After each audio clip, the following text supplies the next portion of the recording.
Fevered Publishing presents Metal Spies, Shadowfast Action Thriller 1 by Cole Chase.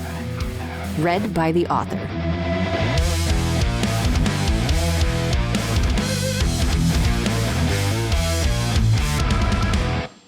We are all ready to be savage in some cause.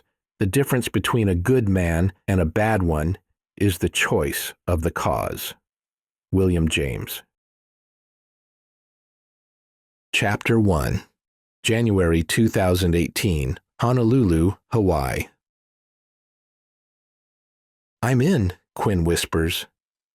Though he hasn't touched the coconut margarita in front of him, he still passes as a Hawaiian-shirted tourist relaxing in the hotel's outdoor bar. A tropical moon and distant tiki torches provide the only light, and he wears the shadows comfortably. On balmy nights like this, the five-star resort folds back the movable wall between the bar and the marble corridor that runs from reception to the elevators, blurring the distinction between indoors and outdoors. Quinn shifts his gaze into the hotel and watches Danny, disguised as a gardener, servicing the resort's indoor plants. The Korean looks unusually muscular, but he must be a gardener, right? Because he wears a green apron with gaping hip pockets, a spade in one and a cultivator in the other. His cart carries a bag of plant food and a cistern of water with a plastic hose running from it. As Danny trickles water onto 3 kinds of palms in a waist-high planter, his lips move. Quinn hears Danny's voice in his earbuds. "Secure the perimeter." Quinn nods. "Create a diversion." "Good one, yeah, I'd watch almost any movie with that line." It's his turn to think while he sprinkles the palms, shooting glances down the open corridor. "Got one. Act natural." Manny's rough voice breaks in on their comms. "How about radio silence, you bozos? Backslap is moving." From his Overwatch post, Quinn can see it all. While he lurks in dim mood lighting, the hotel corridor blazes with light. From his right, the hypnotically handsome Cooper, codenamed Backslap for his skill at ingratiating himself with strangers, escorts a slightly older athletic brunette woman. They present the very picture of an upscale date. Cooper's dark teal linen sport coat pulls a color out of his Hawaiian shirt and sets off his blonde hair to startling advantage. His potential paramour's clothes, hair, and jewelry mark her as affluent. Her sleeveless gown and high-cut sarong show more cleavage and leg than she probably does at home, judging from her milk-white skin. As they promenade down the corridor, her occasional minor lurch and the lustful way she gazes at Cooper tell Quinn that Cooper lubricated the mark with alcohol, probably fruity tiki cocktails, unavoidable on the island. The earbuds Danny uses for comms look like phone earpieces a bored gardener might use to stream music. He looks convincingly oblivious as he packs up his hose, turns to move on, and bumps into Backslap and his date. Danny's Asian eyes pop wide as the couple stumble to keep their balance. "I'm so sorry," he bobs in different versions of bows. "I didn't see you. You okay?" The woman reacts slowly, confused. Cooper runs a solicitous hand up and down her arm, as if checking for injuries. "No problem, amigo," Cooper says graciously. "Just an accident. Right, Bethany?" Bethany paws at her hair, dazed while Danny keeps bowing. When the woman doesn't respond, the supposed gardener looks at Cooper and says, "I get management? Let me go get management." He leaves the cart and hurries away, seemingly deaf to Cooper calling after him, "No need." With Danny gone, Cooper nudges Bethany along the corridor. As they resume their slow pace toward the elevators, Quinn stands and drops a couple of bills on the table. As an afterthought, he grabs the coconut margarita he ordered as a prop and takes a gulp. It's not as terrible as expected. He plucks a blazer off the back of his chair, hooks it over his shoulder with one finger, then saunters away. He descends the stairs from the terrace bar down to the sandy beach where breakers sigh rhythmically in the night. Overwatch is yours, he says. Manny sits in a commercial van somewhere in the hotel parking lot, close enough to hijack the hotel's Wi-Fi signal. He has hacked into the hotel's closed-circuit surveillance system. I have Overwatch, Manny responds. Backslap is at the elevator but having trouble separating. Quinn slows. He was heading for the van, but Cooper isn't away clean yet. Ripple? He asks, using the code name Danny earned by being so muscular that even changing his mind would make his muscles ripple. They used to call him 8-Pack, but anyone who got a look at him would see through that code name. Almost there, Danny responds. Someone has just discovered their jewelry is missing, Manny informs in Quinn's ear. Quinn pivots as he shrugs into the navy blue blazer. Plan B, he orders. Plan B acknowledged. Ripple is with me now. Stand by to stand by, Quinn jokes. He quickens his pace around the outside of the hotel, ignoring the heady, sweet fragrance of lotus blossoms. As he walks, he smooths his hair and runs his hands over his collars, making everything straight. It's after 2 a.m, but the hotel hasn't locked the side door.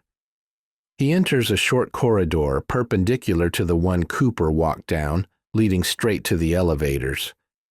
Within a few paces, he reaches Cooper and Bethany. I swear I just had them, Bethany is saying. She seems distraught, peering at the carpet around her. Hotel security, Quinn announces. Is there a problem? Oh, thank God, Bethany breathes. My jewelry is missing. Can you help? Quinn frowns. From your room safe? No, I was wearing it. Somehow it's gone. Quinn studies her. Those are beautiful earrings. What exactly is missing? It was a set, Bethany explains. Earrings, necklace, bracelet. She touches her ear, but in her state it takes 2 tries. These are real diamonds. I wore it all when we were in the restaurant. Maybe the clasp broke, Cooper offers. We could retrace our steps. Clasps don't break on a bracelet and a necklace at the same time, Quinn declares bluntly. He glares at Cooper suspiciously. Ma'am, how well do you know this man? Her voice falters as she sees Cooper as if for the first time. I met him here yesterday. Sir, Quinn says with authority, protocol requires me to search you. It's easiest for you if you cooperate fully. Cooper spreads his arms wide. Of course, whatever you need. Quinn pulls a detector wand from the blazer's inside pocket. When he turns it on, it whines and hums as if alive. He makes a show of tracing the lines of Cooper's body. Naturally, it doesn't trigger, because Backslap dumped the jewels into Ripple's yawning pockets when they collided. He's clean, Quinn tells Bethany as he pockets the wand. She blinks, weaving slightly as she stands. She squints at Quinn as if seeing him through gauze. You look like Hugh Jackman. She looks around as if for a movie camera. Is this real? This is real life, right? Quinn shoots a glance at Cooper. Unspoken, it asks, What did you give her? We were on our way to her room, Cooper cues. Of course, Quinn counters. Ma'am, let's get you safely to your room. I'll send a staff member to get a full description of the jewelry. We will search the restaurant and the grounds on your behalf. Bethany nods mutely. You have your key card? She pulls it from a clutch and shows it. Very good. Quinn summons the elevator, which at this time of night opens immediately. Room number? He asks. 4 something, Bethany has to think. 416. Quinn reaches into the elevator and discreetly palms the buttons for every floor up to 4, buying a little more time for their escape. Someone will be with you shortly, he promises Bethany, waving her into the elevator. I'll help look, Cooper says. I know where we were sitting. Grateful for the assistance. Let's go. He nods officiously at Bethany, who fumbles to find words as the doors slide shut. Once the doors close and the elevator's floor indicator increments, Quinn and Cooper drop the act. Head outside to the van, Quinn suggests. Right up the corridor is direct, Cooper says, and we said we were going back to the restaurant. Quinn shrugs and they stride back up the corridor Cooper just came down.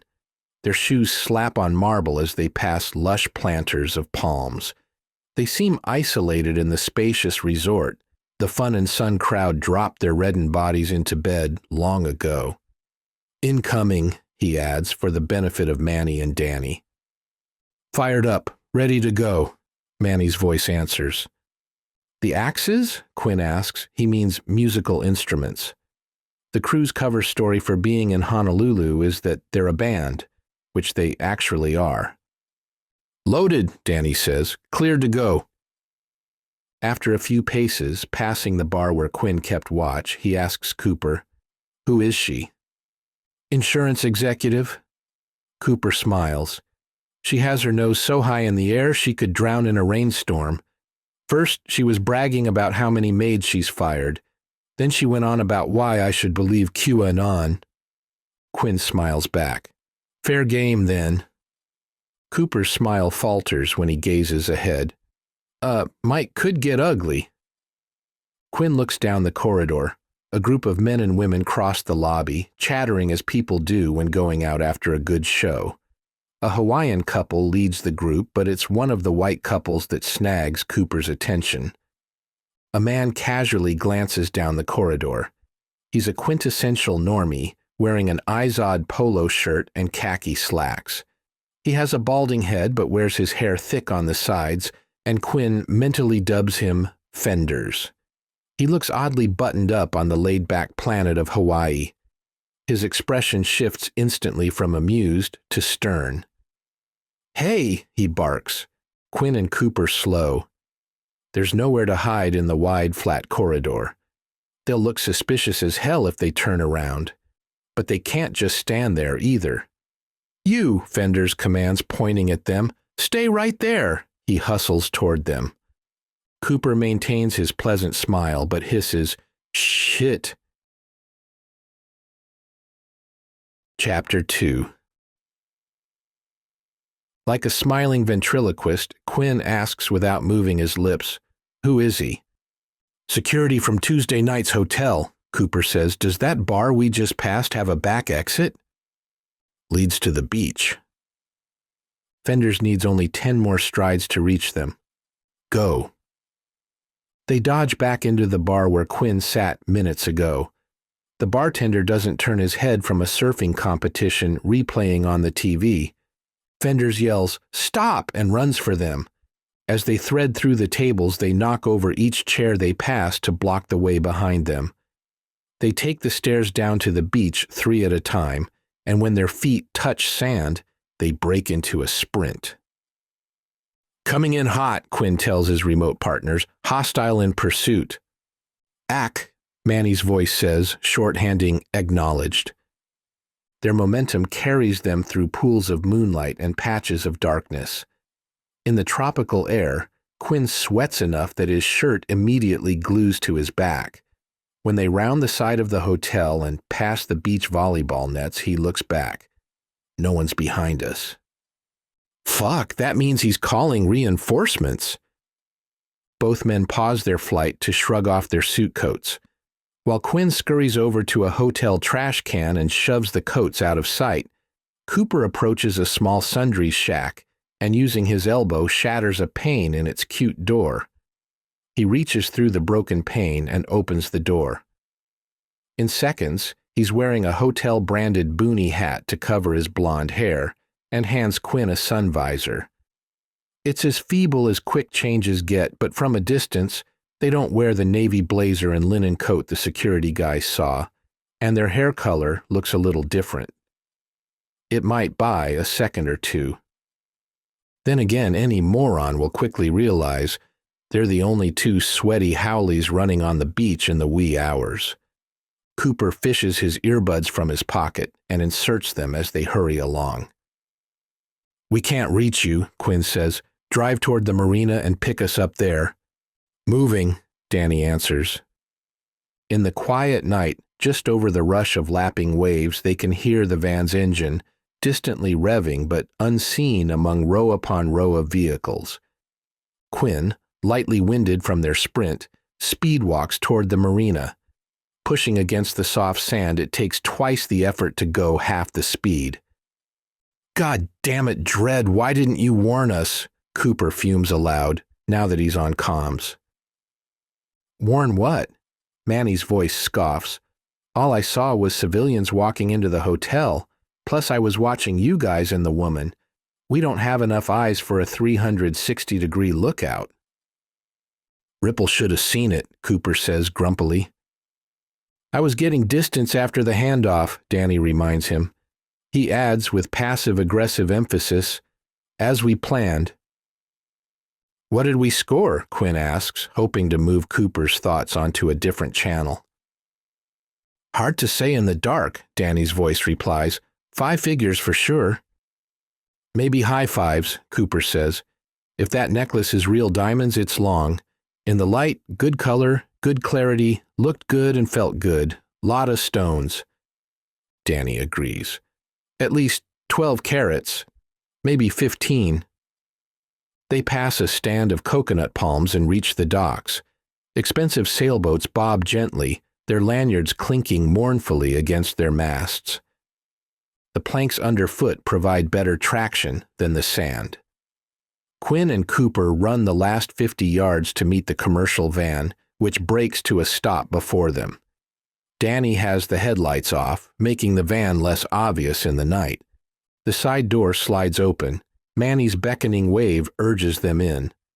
Danny drives, and Manny, big Samoan that he is, fills the second row that is advertised as 3-man. He has to scooch over for Cooper because cases filled with drums, guitars, and a keyboard pack the back. Quinn slams the side door, grabs shotgun for himself, and Danny rolls before Quinn gets his door fully closed. "Where to?" Danny asks as parked cars pass on both sides of the aisle. "Away from the plane," Quinn says, "into the mountains. We've got to lose them before we can double back. Otherwise, we'll just lead them to our escape vehicle. We need time to load it." "Lose who? No pursuit yet." "Oh, it's coming," Manny says, typing on his laptop.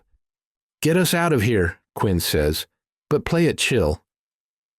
The resort parking serves the hotel on one side, the marina on another side, and a golf course on yet another side. It's so vast that the hotel runs trams to and from the extremes, so that once a visitor parks, they don't have to hike a mile in the tropical sun. Danny threads the van through it. Quinn can't immediately spot the exits. "We should have more than one vehicle," Cooper announces from the back. "They catch us with these instruments, the whole game's over." "We would need a bigger crew for that," Quinn intones. "Then your cut is smaller."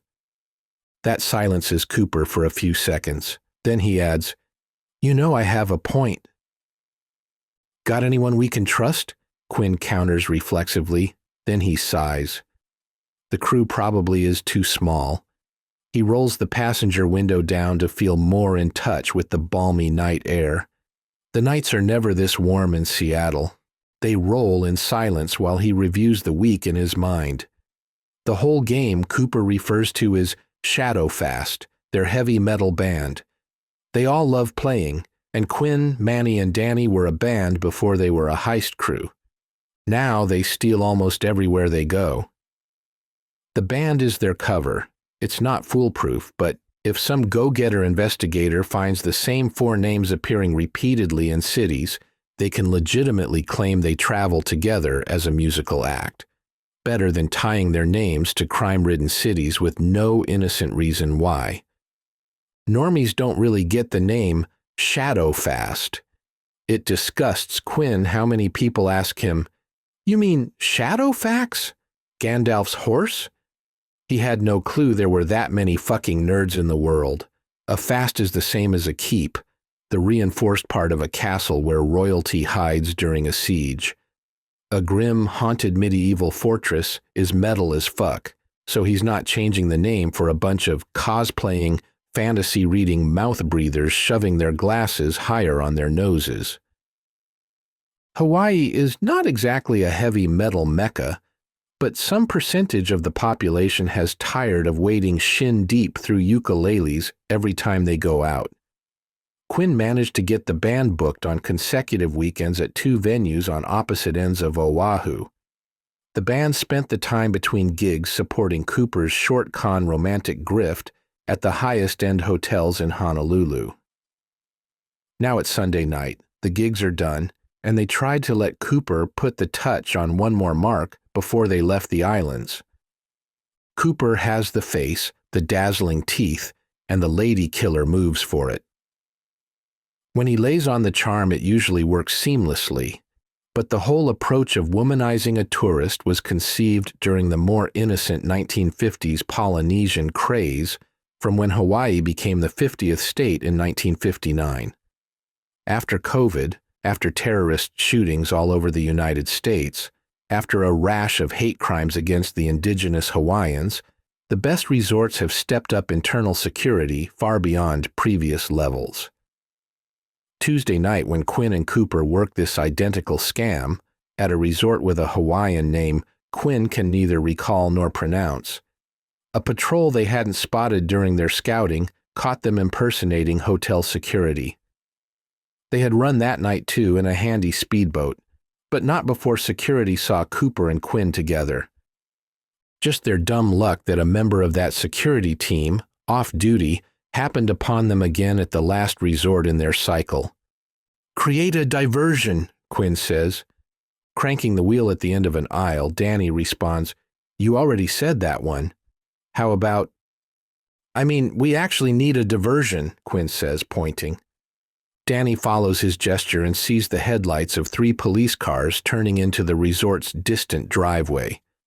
The Honolulu Police Department runs with the blue ends of their roof light bars always on, highly visible in the night. They zoom toward the carport at the front of the hotel.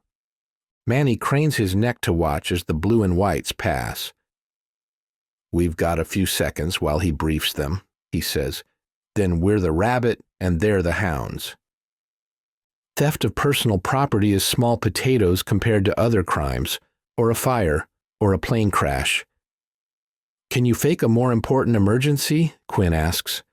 "Sure," Manny says brightly. He spreads his massive hands over the keyboard. He closes his eyes and mutters, "Ooga booga," making Scarlet Witch gestures in the air. He opens his eyes and says with fake optimism, "Did it work?" "Ha ha, I get that you're not magic. You're still gifted. For a fucking bridge troll, think of something to make them forget us." "You think of it, we're out of range of hotel Wi-Fi now, so I need to find a satellite."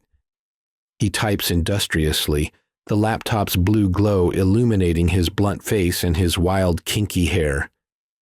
Danny breaks. "Thoughts?" Quinn looks. Danny found the exit, but a sturdy metal bar bearing a stop sign blocks their way. On the driver's side, a squat machine awaits the paper ticket time-stamped when the customer entered the lot. A second slot, glowing red, looks hungry for a credit card. "Shit," Quinn mutters. Hang on. I got this," Cooper says. "I scored some credit cards this week. They don't lead back to us." He fishes for the wallet in his back pocket, fails, curses, can't quite get his ass off the seat, unsnaps his seatbelt, and finally gets the wallet. Quinn looks across an acre or so. Under the brightly lit carport, he can see uniformed officers in a gaggle listening to fenders, who gestures excitedly. As he watches, the gaggle breaks up, and the officers dash to their cars. "Can you hurry?" Cooper shoves a credit card at Danny in the driver's seat. "Lot ticket?" Danny calls. "Don't have one. Don't need one," Cooper says. "No ticket means they charge the maximum," Quinn translates. "Not our problem." Danny shoves the credit card into the slot. He pushes some buttons to approve being charged for a week's parking. "It wants a zip code," he calls back. "I don't know," Cooper says. "Try this one." "What one?" "The zip code we're in now." "Oh, what is it?" Fuck if I know. I thought you knew. Manny, can you look up our zip code? I can't look up shit, Manny says. I haven't got the satellite yet. Guys, Quinn urges. All the cops are in their cars and all the light bars relight. The 3 cars roll in single file. But then the lead car pulls into a handicapped parking slot. The doors fling open. One cop runs into the hotel and the other cop starts walking the beach path Quinn and Cooper ran on minutes ago. Quinn pops open the glove box and finds paperwork from a jet ski rental. He turns it this way and that to make it out under yellow phosphor lights. Try 96860, he says. Quick! Speaking aloud as he enters each number, Danny spells out 96806. Nope, won't take it. Now the remaining 2 police cars, an acre away, roll toward them. Not 806, 860. You said 06. Did not. Try another one, Cooper urges, shoving a different credit card at Danny. This is a tourist hotel, Manny observes. Won't the zip code be random? It might be bumfuck, Montana. I lifted a wallet off a bartender, Cooper explains. Manny stares gape-jawed at the man next to him. You shit where you eat? Cooper shrugs. I got skills. I use 'em. Besides, I tipped him. Danny tears the previous card out of the slot and inserts the new one. He punches and announces, 9. Then what? 6, 8, Quinn over-enunciates, keeping a tenuous grip on his patience. 6, 8, 0, 6? No, 60.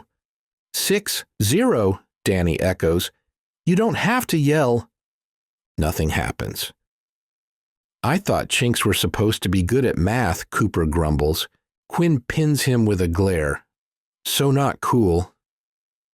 Only chink here is between your brain and your mouth, Danny states matter-of-factly. Then the bar silently drifts up.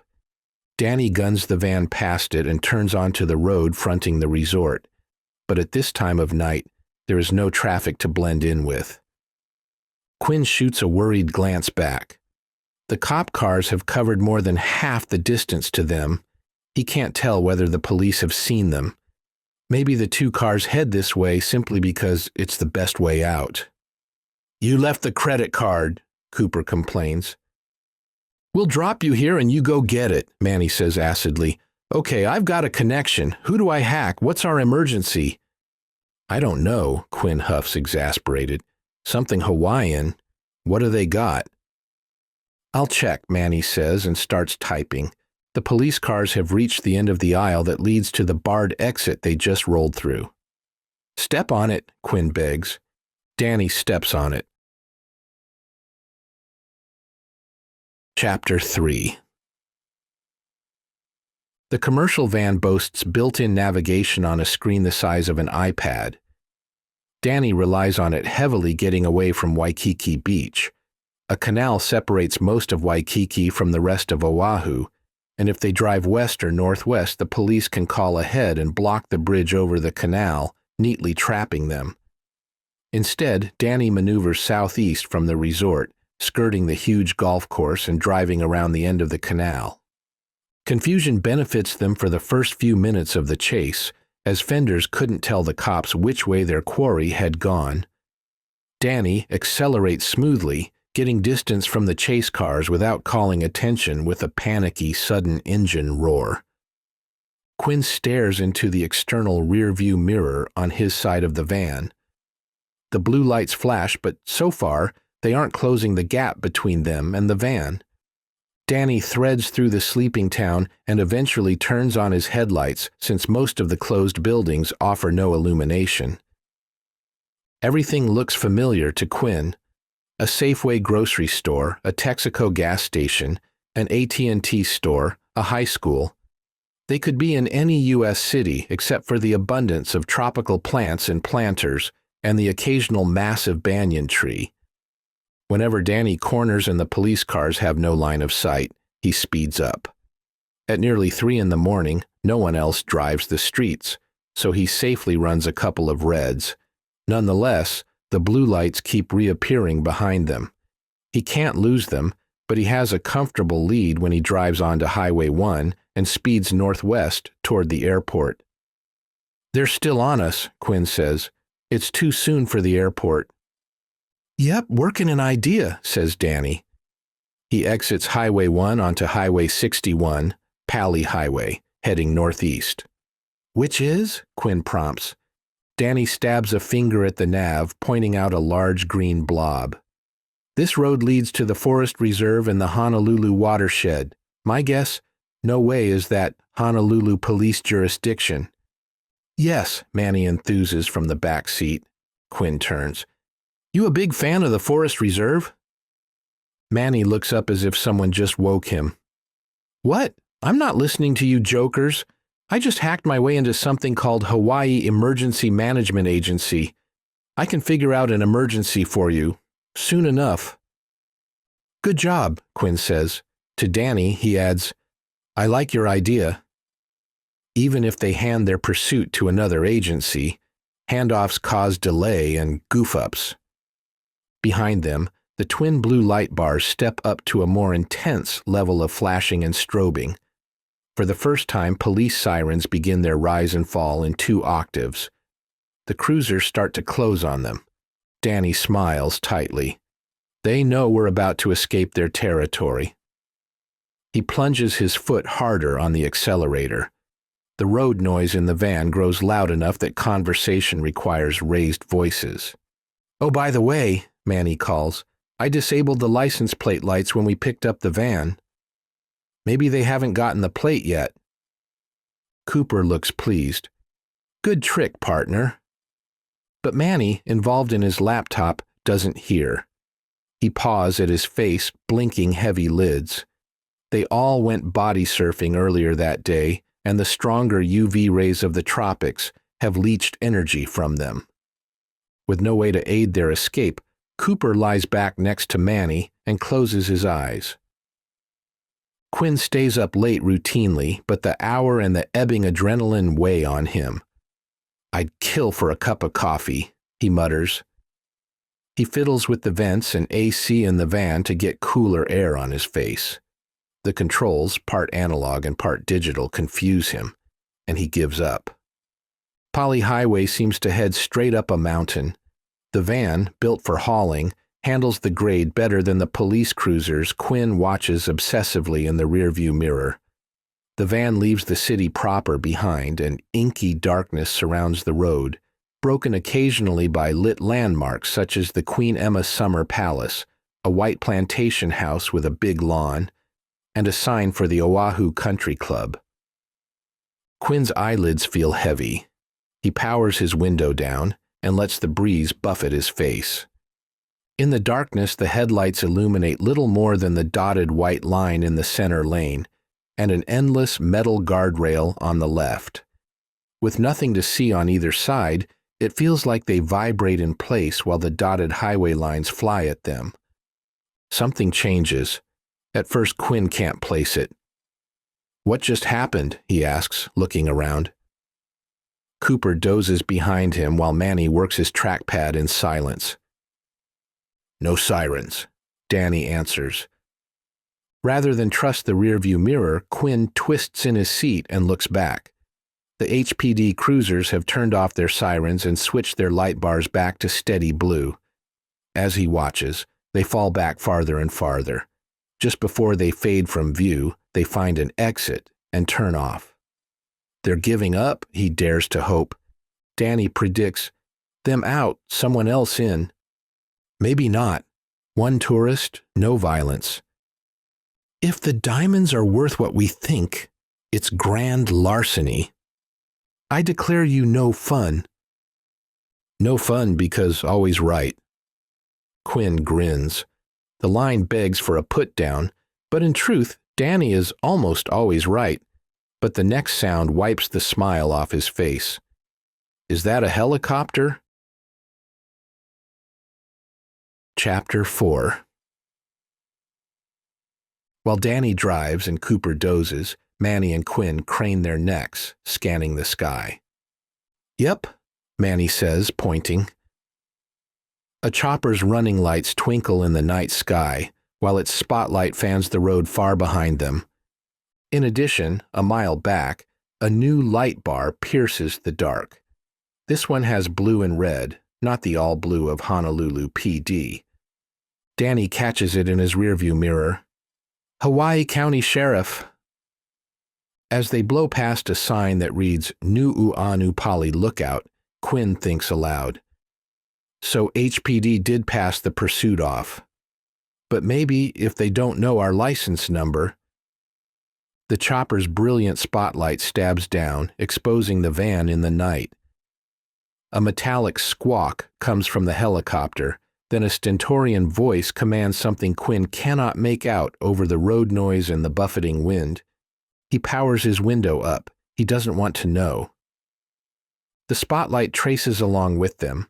It illuminates the car interior so brightly he can see the fake cowhide grain in the plastic dashboard and individual grains of sand clinging to his dark-washed jeans. They roar through a short mountain tunnel. The light from above cuts off, and the racket of their own engine bounces back at them from the tunnel walls. Then they shoot out into plain sight, and within seconds, the helo's spotlight pins them again. The county cruiser following them seems more powerful than the HPD cars. Danny pushes the van at 80 miles per hour, but the flashing lights behind draw ever nearer. Do you think they'd let us go if we tossed the jewelry out the window? Manny deadpans. We need a better plan than that. Can you listen to Police Band? I have 6 police scanner apps. Give me a minute, Manny answers. He fishes headphones out of a jacket pocket and dons them. Moments pass as the van vibrates. The spotlight fingers them steadily, and the county cruiser crawls inexorably closer. Organic black shapes of vegetation fly past, none of them offering any hope of escape. Working an idea, Danny says calmly, then wrenches the wheel hard. Quinn scrambles to grab the door handle as the van careens from the highway. Dozing Cooper skids across the bench seat and fetches up, landing sharply against the passenger door, spluttering awake, his words buried by the thumping and thudding of the instrument cases in the back. The van judders across dirt and rocks until it aligns with a smaller turnoff road, Nu'uanu Pali Drive. Where the highway had 4 lanes and regular streetlights, this is a dark 2-lane country road through a tropical forest. Their speed seems reckless now. A heavy layer of trees arches overhead, completely screening the van from the helicopter's sight. Danny kills the headlights again. Quinn's heart hammers inside his chest as overgrowth he can't quite see slashes and slaps the sides of the hurtling van. Are we even on the road? Decelerating, Danny makes another deft turn. The van's stiff suspension jounces them on a dirt trail that plunges downward alongside the 2-lane road. Within seconds, Danny skids into a hard right-angle turn, driving the van into a creek. He guns the engine one more time, and the van slips under Nu'uanu Pali Drive, which bridges the tiny waterway. The moment the van tucks under the bridge, Danny stomps the parking brake and shuts off the engine. He does something to the giant dashboard display, and the entire vehicle plunges into darkness. They sit in the black silence. Quinn notices the abrupt transition from rumbling road noise to quiet breathing. Outside, the cooling engine ticks metallically. The only other sound is the helicopter chopping the air, high above, unseen. Less than a minute later, the sound of the follow car's engine swells. Then, in a flurry of noise and flashing lights, the cruiser sweeps over them in hot pursuit of thieves it just passed. The 4 men listen. As if a recording engineer staffs a giant fader board, the chirp and throb of crickets and bullfrogs rises until it fills the night. "Shit," Cooper says. "If I gotta miss my beauty rest, at least that was worth it. Slick move."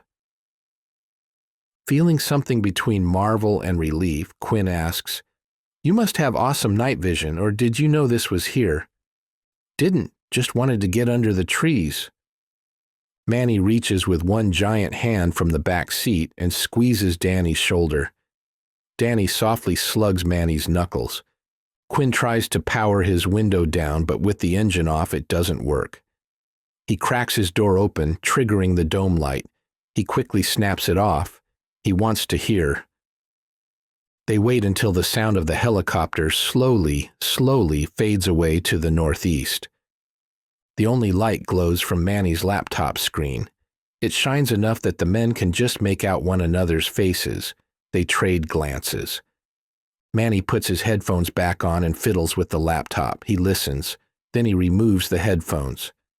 They fell for it. They think we're ahead of them. They're setting up a barricade where this same road rejoins Highway 61. Cooper smooths his hair with his hands. Well, now what? Quinn holds his head in his hands, thinking. After a pause, Cooper announces, I'm going to shake the dew off my lily. He slides open the side door and, gingerly in the dark, hikes up the creek. Once he's gone, Manny says, Now the adults can talk. Danny releases his seatbelt and turns so he can see them both. Stay or go. Quinn hazards, Some of each? Stay for now because the sheriff probably has backup on the way. If we double back, we might meet them. But we gotta go before they realize their mistake, don't we? They'll catch on pretty soon that we're not ahead of them, Manny says. They'll come back and search. But you can hear them coordinate, right? On your laptop? As long as the battery lasts. Can we move around, stay a step ahead of them? This rainforest is not that big, Danny says. He whaps the steering wheel with an open palm. And this is not an off-road vehicle. Yeah, Quinn waves him off, already trying to hatch a better idea. Let's give it an hour, Manny suggests. That should be enough time for the backup to join in, then we sneak home. Helicopter can't stay up forever, Danny adds. The three exchange looks. Quinn shrugs. I got nothing better. We should leave the engine off, Danny says. Night carries sound. Agreed. Manny closes his laptop. Let's post a lookout so I don't have to monitor the police band. Then I can stretch my battery life. I can always turn it back on if we hear something around us. Lock the doors, Quinn says. That way there's no debating who's on lookout. At the sound of Cooper tromping gracelessly back to them, Manny and Danny grin. He was humming something. Quinn finds the melody familiar, but without the words, he can't name the song. Cooper, the band's main vocalist, has good pitch and, humming in his lower register, a resonant tone. He mumble-sings something about good old boys and how they never mean any harm.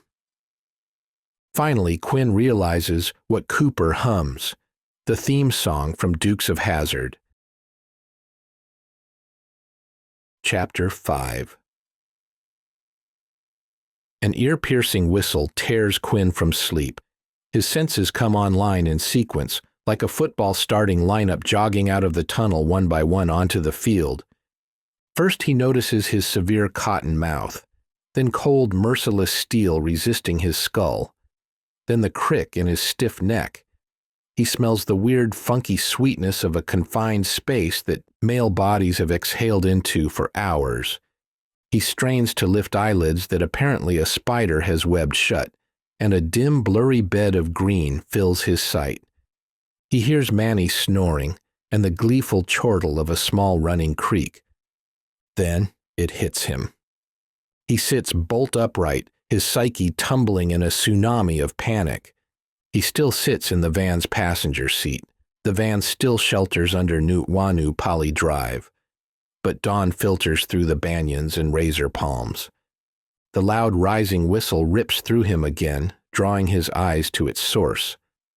Outside the windshield, a small, brilliantly red bird with a skinny, curving beak grips a bobbing branch. It whistles again, and as if he cues the entire animal kingdom, the dawn chorus rises to meet the sun. The bird darts away as if thinking, "My work here is done." The cacophony interrupts Manny's heavy snore. With a snort and a grunt, The big Samoan sits up, filling the second row behind Danny. Danny snoozes in the driver's seat.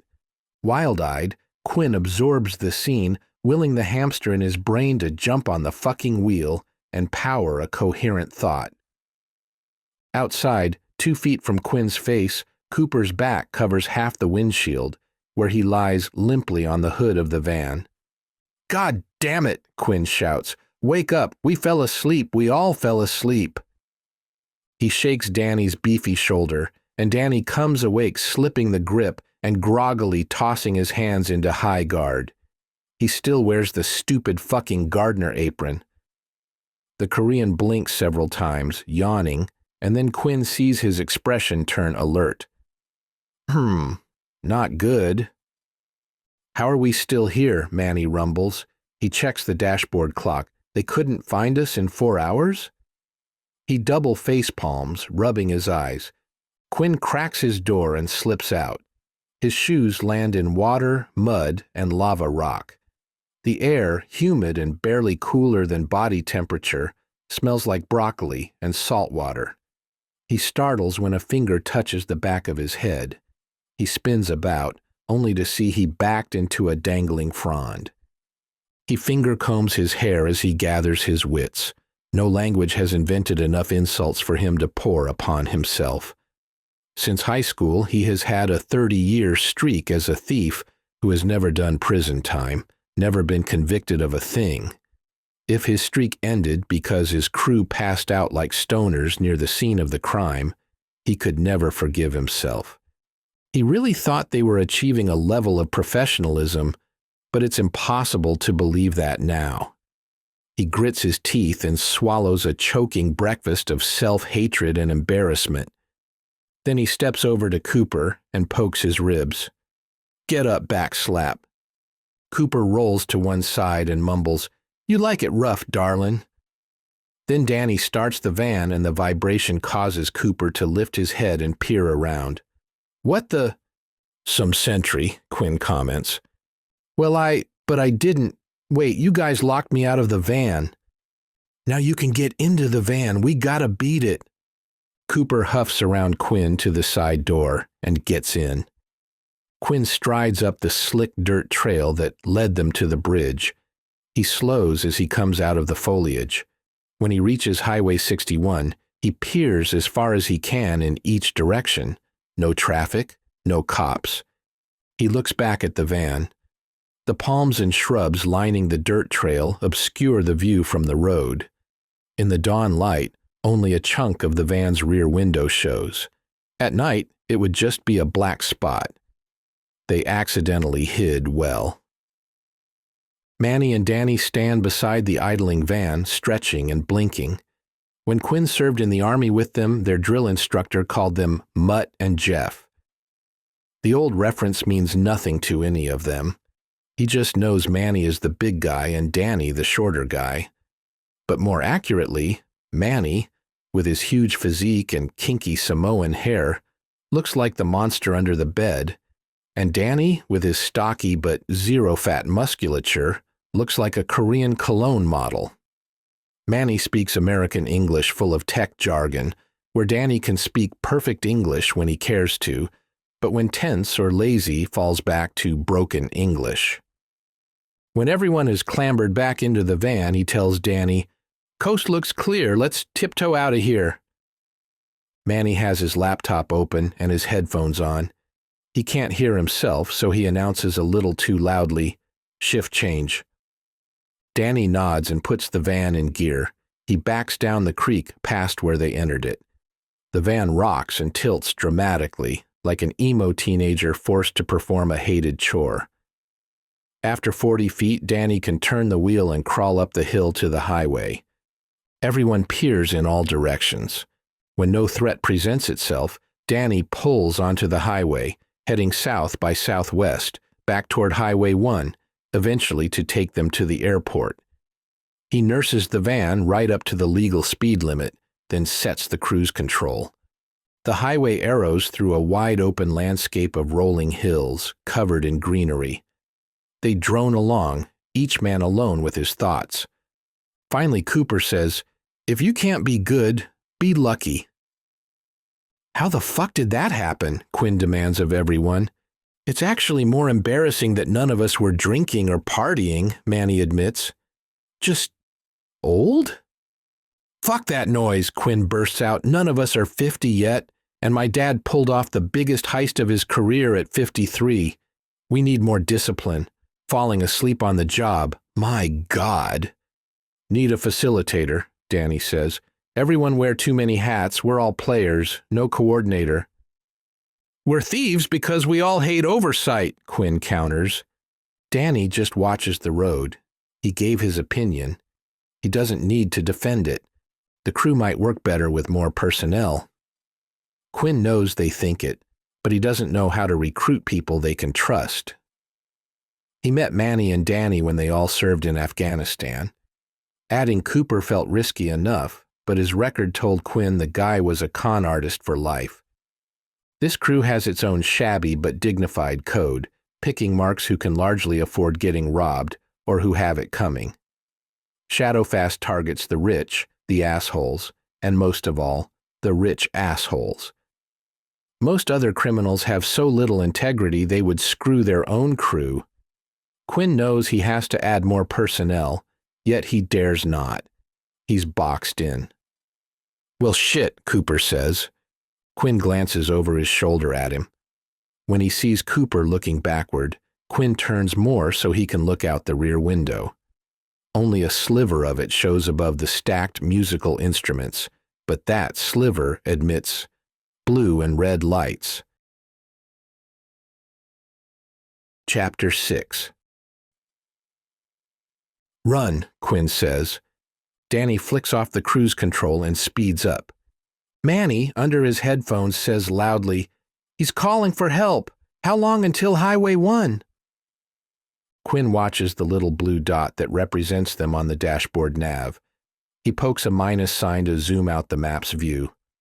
7 minutes, maybe 5, if we're lucky. The county deputies are getting their shift briefing. Headquarters is... Manny's fingers rattle the keyboard. Ha, Hilo. It's on Hawaii, a whole different island. 50 minutes by air. There's gotta be field offices, Cooper says. Manny types and clicks and pinches and swipes. I don't know the agency relationships. Obviously, they interact with HPD. Honolulu shows a Department of Public Safety, but it looks like they run the prisons? Maybe? Keep heading for the airport, Quinn orders. If it's just one guy, we can lose him between here and there. If he has friends, we'll deal with it as it comes.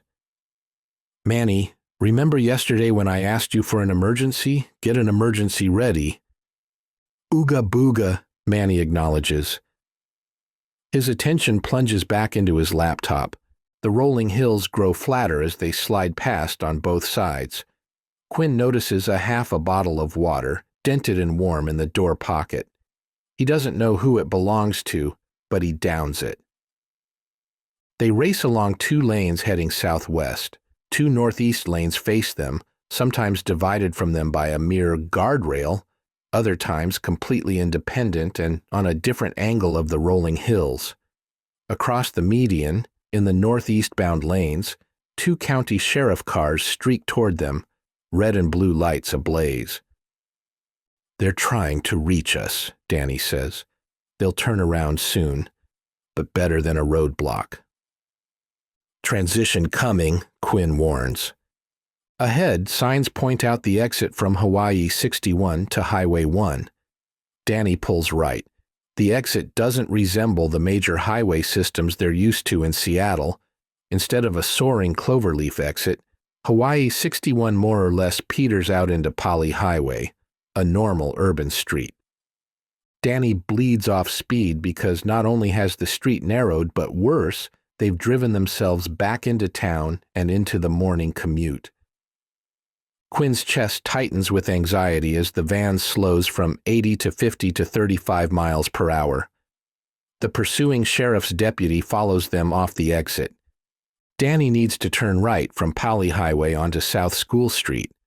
School Street parallels Highway 1, but the highway is considerably below them in elevation until School Street forms an on-ramp, miles away, with major intersections in between. But Danny can't even approach the first turn, for 15 cars wait in line for the signal to change at the intersection. Behind him, a mere block away, 2 white and blue police cruisers join the pursuit. Their bars flash blue. "Christ, we're back in Honolulu," Cooper grouses. "Time to get creative," Quinn suggests. Danny nods. He takes a sudden right onto a residential street lined with beige brick apartment buildings, then a sudden left. He roars past something that says it's a garden, but looks strangely brown and dead for Oahu, and suddenly with another right, he's on South School Street where they wanted to be in the first place. The advantage of driving unpredictably is that the police can't form a roadblock because they don't know where to put it. The disadvantage of driving unpredictably is that the driver doesn't know what he'll have to contend with next. Commuter traffic on School Street is not in full gridlock, but it doesn't flow either. Suddenly, the crew's high-speed chase rolls at about the speed of a kid on a skateboard. The HPD cars fire up their sirens. They're only 5 car lengths behind the van, and the sheriff still pursues, too. When he hears the helicopter, Quinn grits, "God, that fucking sound! We need that diversion, Manny. What do you got?" Something," Manny says tentatively. "It's overkill, man." "What do I do?" Danny says. "I can drive up on the sidewalk, but so far all they have us for is alleged larceny and speeding. We make it worse if we break laws to escape, then don't escape." "Give him a murder, Manny. A fire, officer down, make up something." "I don't think you'll like," Manny begins.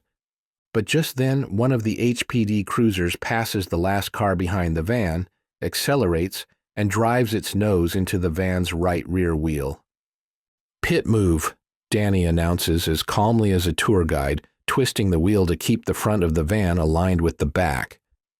The precision immobilization technique would have worked if he had been rolling at speed, but at 30 miles per hour, he can easily recover. The vehicles in front of Danny have heard the sirens and pulled to the side of the road. It gives Danny runway to accelerate. The sirens of 3 cars following closely practically deafen them. Then the helicopter pulls ahead of them and lowers, facing them a quarter-mile ahead, blocking the road. As the van drives straight toward the copter, Quinn can see the pilot through the cockpit windshield. He can make out what brand of headset the pilot wears. "Manny!" Quinn yells. Quinn can barely make out his answer. "You asked for it." He sees Manny hit enter. Danny guns the van directly at the helicopter. The lead HPD cruiser behind them swings wide, preparing to try the precision immobilization technique again. "Did you do it?" Quinn shouts. Each of the men have phones, and all the phones vibrate or chime or ping at the same time. Quinn ignores it. Cooper doesn't. "Holy shit," Cooper says. He stares with saucer eyes at Manny. "Is this you?" Manny nods. "I didn't write it. I found it. I used it." Won't they really fry us now?" Danny drives right up to the hovering chopper, and then it's game over. They're not in an action movie where if he goes really fast and hits the curb, the car flies safely over the helicopter. He brakes. The van stops in the middle of the street, thrumming under the chopper's vibration, buried in noise. The sirens, the chopper, another wah-wah something-something announcement from a police loudspeaker, or possibly Charlie Brown's teacher. Quinn can't tell if it's from the helo or a cruiser. He feels like crying, so he puts his game face on. Hard mask, tough guy. Deny everything, admit nothing. He knew this day might come, but he didn't think it was today. They sit. They sit. They sit more. The sound of the chopper engine alters radically, rising in pitch. Suddenly the helicopter lifts into the dazzling sunlight, leaves their sight, and the sound Quinn hates veers away. No one comes to the side doors and orders them to put their hands up. Quinn looks around. One of the HPD cruisers has its front bumper even with the van's side door. He can clearly see the two officers through their tinted windshield. They argue about what to do. They don't look angry, they look awestruck. Suddenly the cruiser, lights still flashing, sirens still on, bolts from a stop and shoots past them. A split second later, the other law enforcement vehicles do the same. And then all the commuter cars pull away from the curb and race off, shining in the now fully risen sun, tires squealing. Everyone driving as if some sudden plague has turned all commuters mad. The van stopped with a florist shop to one side. A brown woman in a muumuu runs out of the store. The motion draws Quinn's gaze. She's crying. Next door, a white teenager in a shabby t-shirt and drop-crotch shorts dashes out of a convenience store. They meet on the sidewalk, exchange a few words, and hug, sobbing. Another man, wearing a shirt that displays the convenience store logo, hurries out and peers into the sky, worry twisting his mouth. Quinn twists and digs into his hip pocket so he can extract his phone. His shirt tail gets in the way. It seems to take forever to get his phone out, but after something like 2 Christmases and a Groundhog's Day passes, he drags the phone out and stares at the alert lighting its screen. It is an official tweet from the Hawaii Emergency Management Agency. Emergency alert, ballistic missile threat, inbound to Hawaii. Seek immediate shelter. This is not a drill.